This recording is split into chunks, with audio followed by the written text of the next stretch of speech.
میں ایک پڑھا لکھا نوجوان ہوں۔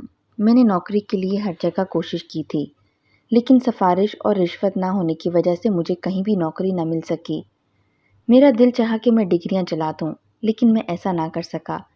میرے والدین بوڑھے تھے، 2 جوان بہنیں تھیں، ان کی شادی کو عمر پہنچ چکی تھی، رشتے ہو چکے تھے، لیکن پیسے نہ ہونے کی وجہ سے ان کی شادیاں نہیں ہو رہی تھیں۔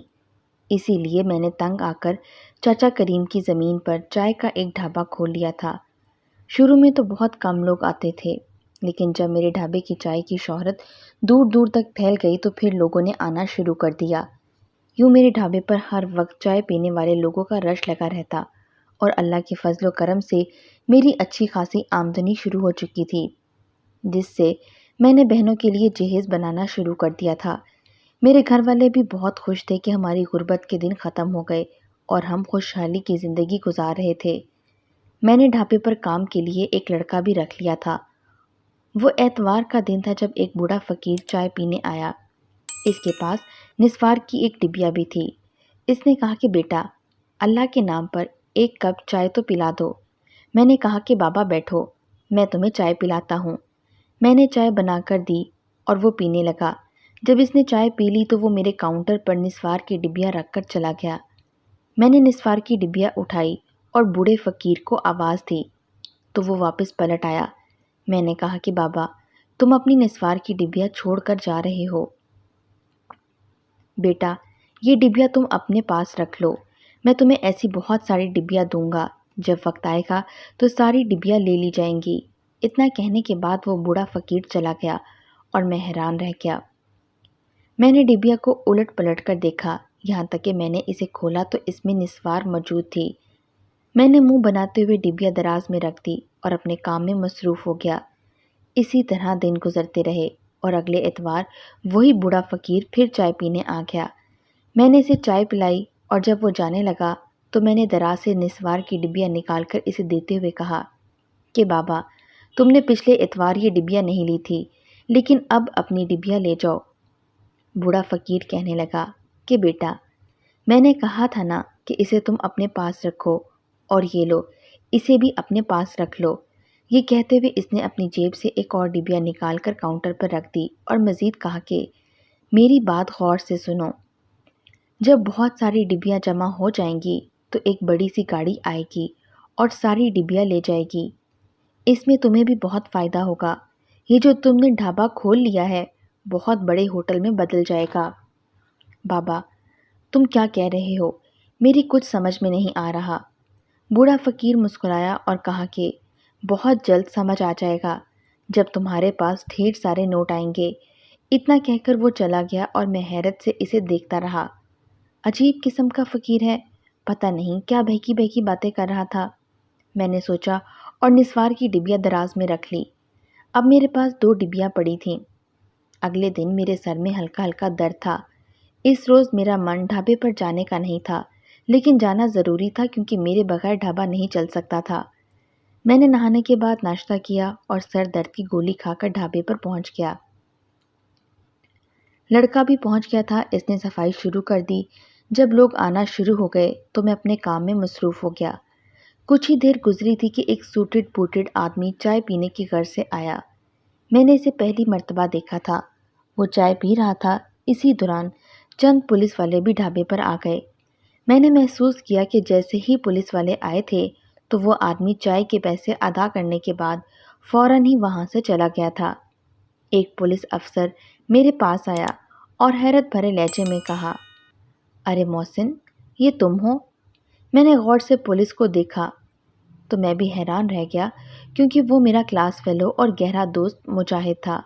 ارے مجاہد، تم؟ واہ، تم تو پولیس افسر بن گئے اور مجھے پتہ ہی نہیں ہے۔ ہم دونوں دوست گرم جوشی سے ایک دوسرے سے ملے اور ایک دوسرے کا حال احوال دریافت کیا۔ مجاہد نے بتایا کہ میں نے پولیس میں اپلائی کیا تھا اور ساتھ ہی اچھی سفارش کی وجہ سے میری جاب لگ گئی۔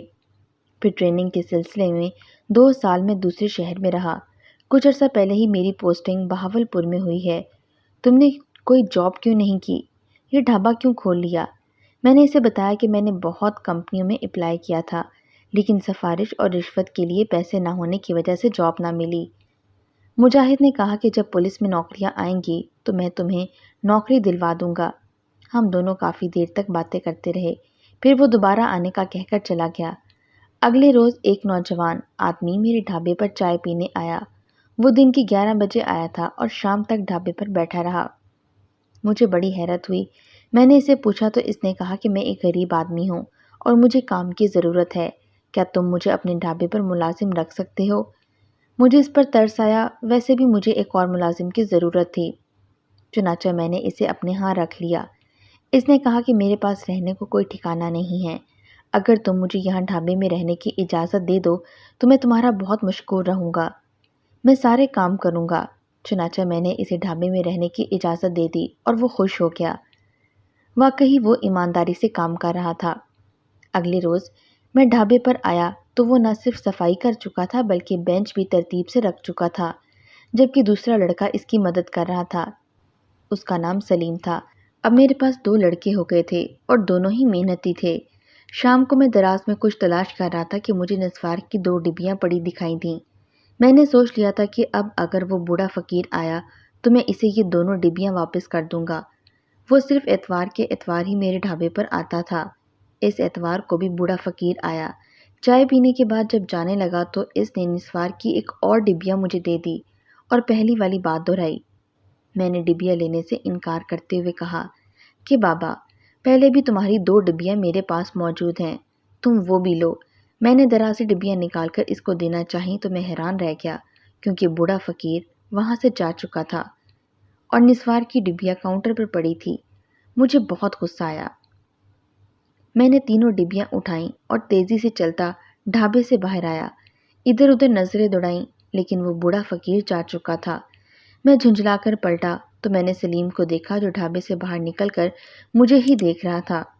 میں نے اس سے پوچھا کہ تم یہاں کیا کر رہے ہو؟ جاؤ اپنا کام کرو۔ وہ چلا گیا اور میں نے ڈھابے میں پہنچ کر تینوں ڈبیاں دراز میں رکھ دیں۔ ایک دن شام کو اماں نے قورمہ پکایا اور کہا کہ آج تندور سے روٹیاں لے آؤ، تو میں روٹیاں لینے چلا گیا۔ تندور سڑک پر تھا اور جب میں تندور سے روٹیاں لے رہا تھا تو اچانک مجھے وہی بوڑھا فقیر دکھائی دیا۔ میں جلدی سے اس کی طرف بڑھا اور آواز دی، رکو بابا۔ وہ بوڑھا فقیر رک گیا اور مجھے دیکھنے لگا۔ میں نے قریب پہنچ کر کہا کہ بابا، کل آ کر اپنی ڈبیا لے جاؤ ورنہ میں انہیں گٹر میں پھینک دوں گا۔ بوڑھا فقیر پریشان ہو گیا، کہنے لگا، بیٹا ایسا مت کرنا ورنہ میں برباد ہو جاؤں گا، تم نہیں جانتے کہ وہ نسوار کتنی قیمتی ہے۔ اس کی باتوں نے مجھے الجھن میں ڈالا۔ کیوں بابا؟ آخر اس نسوار میں ایسی کیا خاص بات ہے جس کے پھینکنے سے تم برباد ہو جاؤ گے؟ بوڑھے فقیر نے کہا، میں چونکہ نسوار رکھتا ہوں اس لیے میں ہی اس کی اہمیت کو سمجھ سکتا ہوں۔ بس تم سے میری التجا ہے کہ تم اسے مت پھینکنا۔ جب بہت ساری ڈبیاں جمع ہو جائیں گی تو ایک بڑی گاڑی آئے گی اور وہ ساری ڈبیاں لے جائے گی، تمہیں بھی فائدہ ہوگا۔ بوڑھے فقیر کی یہ بات سن کر مجھے اس کی دماغی حالت پر شک ہوا۔ ہر بار بوڑھا فقیر یہی کہتا تھا۔ میں جھنجھلایا اور کہا کہ بابا، آخر وہ گاڑی کب آئے گی؟ بوڑھے فقیر نے کہا کہ بہت جلد آئے گی، میں اتوار کو آؤں گا۔ اتنا کہنے کے بعد بوڑھا فقیر چل دیا اور میں اسے جاتا ہوا دیکھتا رہا۔ آخر میں اس نتیجے پر پہنچا کہ بوڑھے فقیر کی دماغی حالت ٹھیک نہیں ہے اور وہ جان بوجھ کر میرے پاس نسوار کی ڈبیاں رکھوا رہا ہے۔ میں گھر آ گیا اور یہی سوچا کہ میں صبح ڈھابے پر جا کر تینوں نسوار کی ڈبیاں پھینک دوں گا، ویسے بھی مجھے نسوار سے کیا لینا دینا۔ صبح ڈھابے پر جا کر میں نے دراز سے ڈبیاں نکال لیں اور انہیں پھینکنے ہی لگا تھا کہ اچانک مجھے خیال آیا کہ اسے نہیں پھینکنا چاہیے، ایسا نہ ہو کہ بوڑھے فقیر کو برا لگے اور وہ مجھے بد دعا دے دے۔ اسی سوچ کے تحت میں نے ڈبیاں واپس دراز میں رکھ دیں۔ 2 روز بعد اتوار تھا۔ اتوار کو چونکہ لوگوں کا رش کم ہوتا ہے اس لیے میں نے ڈھابے سے چھٹی کر لی اور اپنی جگہ چھوٹے بھائی فاروق کو بھیج دیا۔ شام کو فاروق آیا اور اس نے کہا کہ بھائی جان، آج ایک بوڑھا فقیر آیا تھا اور اس نے مجھے ایک نسوار کی ڈبیا دی تھی اور کہا تھا کہ میری پہلے ہی 3 ڈبیاں تمہارے بھائی کے پاس امانت رکھی ہوئی ہیں، یہ بھی رکھ لو۔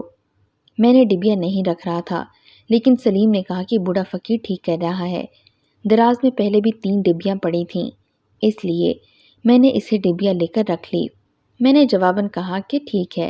اگلے روز میں نے ڈھابے پر جا کر دراز کھولی تو اب وہاں پر نسوار کی 4 ڈبیاں پڑی تھیں۔ میں نے چاروں ڈبیاں ایک شاپر میں ڈالیں اور فیصلہ کر لیا کہ اب اتوار کو فقیر آئے گا تو یہ اسے زبردستی واپس کر دوں گا۔ اسی روز مجاہد بھی آ گیا۔ وہ بہت پریشان تھا۔ میں نے سلیم کو چائے بنانے کا کہا اور ہم دونوں میز پر بیٹھ کر باتیں کرنے لگے۔ میں نے بات کا آغاز کرتے ہوئے کہا کہ سناؤ یار، کیا چل رہا ہے آج کل؟ شادی بھی کی یا ابھی تک کنوارے ہی ہو؟ مجاہد نے ہنس کر کہا کہ شادی تو نہیں ہوئی لیکن منگنی ہو گئی ہے اور بہت جلد شادی بھی ہو جائے گی، لیکن آج کل میں ایک گینگ کی تلاش میں ہوں، لیکن اس کا کوئی سرا ہاتھ نہیں آ رہا۔ مجاہد نے بتایا کہ وہ گینگ نوجوانوں کو منشیات سپلائی کرتا ہے۔ بہت سے نوجوان برباد ہو چکے ہیں۔ مجھے بھی افسوس ہوا اور میں نے اس کی کامیابی کے لیے دعا کی۔ اسی طرح ہم باتیں کرتے رہے۔ پھر آدھے گھنٹے بعد وہ چلا گیا تو میں اپنے کام میں مصروف ہو گیا۔ اس روز منگل تھا اور میں اپنا ڈھابا بند کر رہا تھا کہ ایک بڑی سی گاڑی میرے ڈھابے کے سامنے آ کر رکی۔ میں نے چونک کر دیکھا اور فوراً ہی میرے دماغ میں بوڑھے فقیر کی بات یاد آئی کہ ایک بڑی سی گاڑی آئے گی اور ساری ڈبیاں لے جائے گی۔ گاڑی کا دروازہ کھلا اور ایک لڑکی باہر نکلی۔ وہ بہت خوبصورت اور نوجوان لڑکی تھی۔ آنکھوں پر کالی اینک تھی۔ اس نے اینک اتار دی اور میرے پاس آئی۔ اس کے ہاتھ میں ایک بیگ تھا جسے اس نے کاؤنٹر پر رکھ دیا۔ میں نے اسے دیکھ کر پوچھا کہ جی فرمائیے محترمہ، کیا چاہیے؟ اس نے کہا کہ آپ کے پاس ایک بوڑھا فقیر نسوار کی ڈبیاں رکھوا کر جاتا رہا ہے، مجھے وہ دے دیں اور یہ بیگ لے لیں۔ میں چونکا۔ میں بھلا اسے کیسے نسوار کی ڈبیاں دے سکتا تھا، حالانکہ اسے خود آنا چاہیے تھا۔ میں نے کہا کہ محترمہ، میں آپ کو ڈبیاں کیسے دے سکتا ہوں؟ اس اتوار کو فقیر آئے گا تو میں اسے یہ ڈبیاں دے دوں گا، آپ اس سے لے جائیے گا، وہ ڈبیاں اس کی امانت ہیں۔ لڑکی ہنسی اور بولی کہ وہ فقیر میری گاڑی میں ہی بیٹھا ہے، اسی نے ہی یہ بیگ دے کر بھیجا ہے۔ اس نے گاڑی کی طرف اشارہ کیا اور میں نے دیکھا تو دنگ ہی رہ گیا۔ گاڑی میں واقعی بوڑھا فقیر موجود تھا اور اشارہ کر کے کہہ رہا تھا کہ ڈبیا اس لڑکی کو دے دو اور بیگ لے لو۔ میں نے سر ہلاتے ہوئے دراز میں سے شاپر نکال کر اس لڑکی کو دے دیا اور بیگ لے لیا۔ لڑکی ایک بار پھر مسکرائی اور بولی کہ وہ کل آ کر تم سے بیگ لے جائے گا۔ اس نے مسکراتے ہوئے شاپر اٹھایا اور گاڑی میں جا بیٹھی۔ میں حیرت بھری نظروں سے لڑکی اور بوڑھے فقیر کو دیکھ رہا تھا۔ گاڑی وہاں سے چلی گئی تو میں سوچنے لگا کہ آخر کیا چکر ہو سکتا ہے؟ وہ لڑکی کون تھی اور اس کا بوڑھے فقیر سے کیا تعلق تھا؟ میرے دماغ میں کئی سوچیں تھیں لیکن جواب نہیں تھا۔ میں نے سر جھٹک دیا کہ مجھے کیا، میری بلا سے جو کوئی بھی تعلق ہو، شکر ہے کہ نسوار کی ڈبیاں لے گئی ہے۔ میں نے تو سکھ کا سانس لیا۔ اب وہ بوڑھا فقیر بیگ لے کر دوبارہ نہیں آئے گا۔ اگلے ہی دن وہ بوڑھا فقیر دوبارہ آ گیا۔ اس نے چائے پینے کے بعد نسوار کی ایک ڈبیا نکال کر میرے حوالے کی اور کہا کہ بیٹا، اسے بھی اپنے پاس رکھ لو اور بیگ مجھے دے دو۔ میں نے بیگ اسے دے دیا لیکن مجھے گڑبڑ محسوس ہوئی۔ میں نے بوڑھے فقیر سے ڈبیا تو لے کر رکھ لی۔ جب وہ چلا گیا تو میں نے سلیم کو چائے بنانے کا کہا اور اس کے پیچھے روانہ ہو گیا۔ لڑکی کو دیکھ کر میرے دل میں شک پیدا ہو گیا تھا کہ ضرور کوئی غلط کام ہو رہا ہے۔ میں اس بوڑھے فقیر کا تعاقب کرتا ہوا۔ بوڑھے فقیر پارک میں جانے کے بعد ایک درخت کے پیچھے چلا گیا۔ میں بھی ایک درخت کے پیچھے چھپ کر اسے دیکھنے لگا۔ تھوڑی دیر کے بعد جب بوڑھا فقیر باہر نکلا تو اسے دیکھ کر میں حیران رہ گیا۔ وہ فقیر نہیں بلکہ ایک سوٹڈ بوٹڈ آدمی تھا۔ یہ وہی آدمی تھا جو کچھ ہفتے پہلے میرے ڈھابے پر چائے پینے آیا تھا اور میرے دوست پولیس افسر مجاہد کو دیکھ کر رفو چکر ہو گیا تھا۔ مجھے تو یقین ہی نہیں آ رہا تھا کہ یہ وہی بوڑھا فقیر ہے جو مجھے ڈبیاں دے جاتا ہے۔ وہ آدمی پارک سے نکل کر پارک کے باہر کھڑی ایک کار میں سوار ہوا اور وہاں سے چلا گیا۔ میرے پاس سواری نہیں تھی کہ میں اس کا تعاقب کرتا۔ میں واپس ڈھابے پر پہنچ گیا۔ سلیم نے مجھے پریشان دیکھا تو اس نے پوچھا کہ استاد خیر تو ہے، تم پریشان لگ رہے ہو؟ میں نے اسے ٹال دیا کہ نہیں، میں پریشان نہیں ہوں۔ سلیم کام میں مصروف ہو گیا اور میں نے ڈبیاں نکالی اور اسے کھول کر سونگا تو مجھے اس میں عجیب سی بو محسوس ہوئی، ایسی بو جو کسی نشائی کے منہ سے آتی ہے۔ میں ٹھٹک گیا کہ کہیں اس نسوار میں چرس تو نہیں ملی ہوئی۔ میں نے ڈبیا بند کر کے دراز میں رکھی اور مجاہد سے ملنے کا فیصلہ کیا۔ چونکہ وہ پولیس میں تھا اس لیے ان چیزوں کی پہچان ہوگی۔ اب حقیقتاً وہ بوڑھا فقیر مجھے مشکوک لگ رہا تھا۔ میں نے مجاہد سے بات کی اور اسے ساری بات بتائی تو وہ بے اختیار چونک گیا۔ اس نے مجھ سے ڈبیا مانگی تو میں نے اسے دے دی۔ اس نے کھول کر سونگا تو چونک پڑا۔ اس نے کہا کہ اس نسوار میں چرس ملی ہوئی ہے۔ مجھے تو یقین ہی نہیں آ رہا تھا۔ مجاہد نے کہا کہ اس اتوار کو جب بوڑھا فقیر آئے تو مجھے فون کر دینا، میں سادہ لباس میں آ جاؤں گا اور اس کا ٹھکانہ معلوم کروں گا۔ یقیناً یہ اسی گینگ کا حصہ ہے جس کی مجھے تلاش ہے۔ میں نے حامی بھر لی۔ اب مجھے اتوار کا بے صبری سے انتظار تھا۔ اچانک میں نے دیکھا کہ سلیم دیوار کے ساتھ لگ کر کھڑا ہماری باتیں سن رہا تھا۔ مجھے وہ بھی مشکوک لگا۔ سلیم دیوار کی اوٹ سے نکل کر میرے پاس آیا اور کہا کہ استاد، میں ذرا واش روم سے ہو کر آتا ہوں۔ جب وہ ڈھابے سے چلا گیا تو میں بھی اس کے پیچھے چل دیا۔ وہ واش روم جانے کی بجائے ایک PCO چلا گیا۔ میں نے چھپ کر اس کی باتیں سنی۔ وہ کہہ رہا تھا کہ یس باس، آپ پر شک ہو گیا ہے، آپ اتوار کو ڈھابے پر مت آئیے گا ورنہ پولیس آپ کو پکڑ لے گی۔ میں نے ہونٹ بیچ لیے۔ اس کا مطلب تھا کہ سلیم بھی بوڑھے فقیر سے ملا ہوا تھا اور وہ یقیناً پلاننگ کے تحت میرے ڈھابے پر نوکری کر رہا تھا۔ میں واپس ڈھابے پر پہنچ گیا۔ تھوڑی ہی دیر بعد سلیم بھی آ گیا۔ اس نے یقیناً بوڑھے فقیر کو اطلاع کر دی ہوگی، اس لیے شاید بوڑھا فقیر دوبارہ میرے ڈھابے پر نہ آئے، لیکن مجھے بوڑھے فقیر کو ہر صورت قابو کرنا تھا، اس لیے میں کوئی طریقہ سوچ رہا تھا۔ اب یہی طریقہ تھا کہ میں سلیم کو قابو کر کے اس سے بوڑھے فقیر کے بارے میں پوچھوں۔ چنانچہ میں نے شام کو ڈھابہ بند کرنے کے بعد سلیم کو قابو کر لیا۔ سلیم گھبرا گیا اور اس نے بھاگنے کی کوشش کی، لیکن میں نے اسے بھاگنے نہ دیا اور دوسرے ملازم لڑکے کی مدد سے اسے رسی سے باندھ دیا۔ بتاؤ، تم نے PCO پہ جا کر کس کو فون کیا تھا؟ سچ بتانا، ورنہ میں ابھی پولیس کو بلا لوں گا، پھر وہ تمہارا جو حشر کرے گی تم سوچ بھی نہیں سکتے۔ جلدی بتاؤ۔ میری دھمکی کارگر ثابت ہوئی اور اس نے بتا دیا کہ میں نے بوڑھے فقیر کو فون کیا تھا۔ وہ فقیر نہیں بلکہ ایک منشیات فروش تھا۔ اس کا نام سیٹھ کاظم ہے۔ وہ نسوار کی ڈبیا میں منشیات رکھ کر فروخت کرتا ہے۔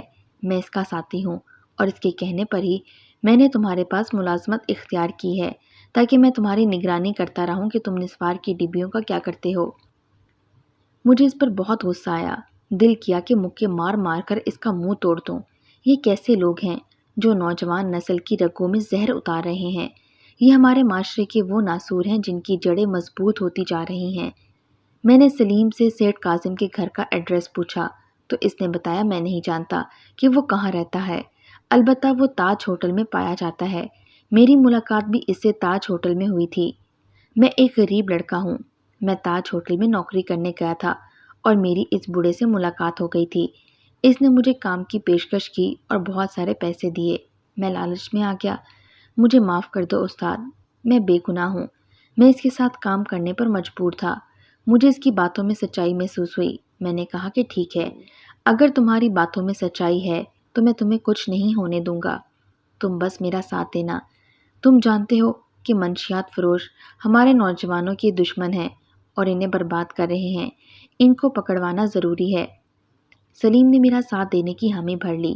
میں نے مجاہد کو فون کیا اور اسے ساری صورتحال بتائی تو اس نے مجھے تاج ہوٹل پہنچنے کا کہا۔ 1 گھنٹے کے اندر اندر میں تاج ہوٹل پہنچ گیا۔ وہاں مجاہد پہلے ہی سادہ لباس میں پہنچ گیا تھا۔ اسی کے ساتھ سادہ لباس میں 2 ساتھی بھی تھے۔ ہم تاج ہوٹل میں چلے گئے۔ وہاں وہی سوٹڈ بوٹڈ آدمی موجود تھا جو بوڑھا فقیر بن کر ہر اتوار مجھے نسوار کی ڈبیا دے جاتا تھا۔ ہمیں دیکھ کر وہ بکھلایا اور اس نے بھاگنے کی کوشش کی، لیکن مجاہد اور اس کے ساتھیوں نے اسے پکڑ لیا۔ پھر وہ اسے تھانے لے گئے۔ تفتیش کے دوران اس نے اعتراف کر لیا کہ وہ منشیات فروش ہے اور نسوار کی ڈبیوں میں منشیات ملا کر فروخت کرتا ہے۔ جو لڑکی مجھ سے ڈبیاں لینے آئی تھی وہ بھی منشیات فروش تھی اور ان کا بہت بڑا گینگ تھا۔ پولیس نے سب کو گرفتار کر لیا۔ مجاہد نے بتایا کہ یہی وہ گینگ تھا جس کی اسے تلاش تھی۔ مجاہد نے پولیس کا ساتھ دینے پر میرا بہت شکریہ ادا کیا۔ میری بدولت منشیات فروش گینگ پکڑا گیا۔ میں بھی خوش تھا۔ سلیم نے آئندہ ایسے لوگوں کے ساتھ کام کرنے پر توبہ کر لی تھی۔ اب وہ مستقبل میرے ڈھابے پر کام کرنے لگا تھا۔ دوستو، آپ سے گزارش ہے کہ آپ بھی اپنے ارد گرد ایسے لوگوں پر نظر رکھیں۔ اگر آپ کو کوئی مشکوک شخص دکھائی دے تو آپ فوراً پولیس کو مطلع کریں تاکہ معاشرے کے ناسوروں سے ہمارا ملک پاک ہو اور نوجوان محفوظ رہیں۔